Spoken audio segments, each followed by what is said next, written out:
Welcome to the Deep Dive. We're your shortcut to getting really informed on complex topics. Yeah, cutting through the noise. Exactly. Yeah. And today, we're digging into something fascinating, the 19 Laws of AI Prompting Intelligence.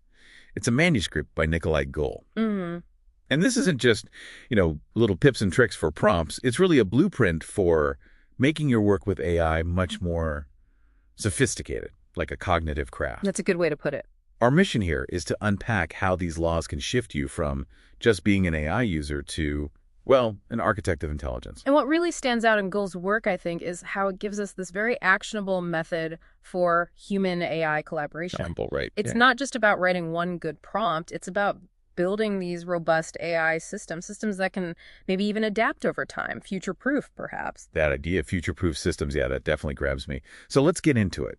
Law 1 is modular prompt architecture. Okay. I think we've all dealt with what I call prompt spaghetti, right? Just this huge, tangled mess of a request. Oh, definitely. This law is about breaking that down, making prompts into reusable pieces, each with one job, like intelligent Lego bricks. Exactly. And if you connect that to, the bigger picture in AI development, it's basically software engineering principles, breaking complex stuff into small, manageable, testable parts. Right. Makes sense. And this mindset, it positions prompts as this key interoperability layer for autonomous AI agents. So your well-built prompts become like the language these different AIs use to talk to each other, share work. Wow. Okay. It really does elevate prompt engineering, makes it a proper engineering discipline. So, okay, we've engineered the prompts. But what about making AI a real cognitive partner, especially with memory?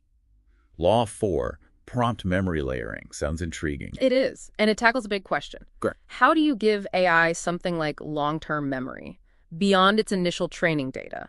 And that's where things like RAG retrieval augmented generation fit perfectly into Gul's framework. Right, Origi. We hear that a lot. Yeah. We do.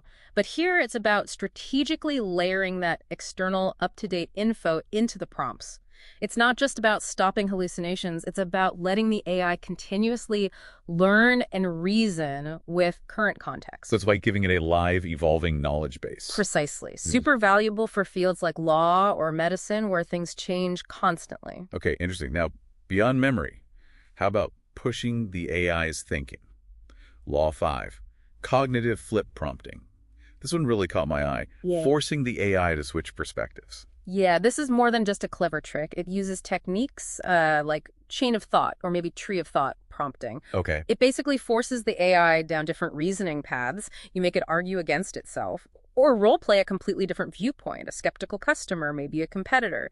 It pushes the AI out of its usual patterns, and you can get these really novel, non-obvious insights that you just wouldn't see otherwise. That sounds like a powerful way to find blind spots. And speaking of blind spots, Law 10, echo chamber breaker. Critical. This is about deliberately making the AI challenge its own biases or assumptions. How does that work in practice? Well, it's fundamental for responsible AI use, really. It's about actively questioning the AI's biases during the prompting, not just after the fact. So you're building the check right into the process. Exactly. Yeah. You actively prompt for opposing views. Maybe you ask it to argue for a policy, then immediately argue against it from different viewpoints. Yep. You're basically building a more balanced, comprehensive understanding directly into your workflow with the AI. Making the AI a more critical partner. Got it. Okay, final one, looking ahead. Law 19, multimodal prompting mastery. Text, image, voice, video, interacting across all of them. This is really about the future interface, how we'll orchestrate these more advanced autonomous AI agents. Orchestrate, yeah. You could say, prompt with your voice, the AI generates an image, you tweak it with text, it makes a video mock-up, all seamless. Sounds powerful. It is. But, and this is important, you have to be aware of the risks. Things like multimodal hallucinations. The AI might create plausible sounding, but actually wrong information across different modes, like a fake image or an audio clip that's not real. Yeah. So critical assessment is key. Right. So pulling it all together, Yeah. these laws, they're not just about tweaking one prompt at a time. No, not at all. It's more about designing these self-improving AI workflows, intelligent systems. Precisely. If you understand and start applying these principles, you're really positioning yourself in forefront. You shift from being just a user to being an orchestrator of intelligence, shaping how AI thinks and works for you. So for you, the listener, here's something to think about. How could you use these laws not just for better answers, but to turn a simple AI chat into something more? An intelligent system that actually learns, evolves, maybe even audits itself. That's the real potential here.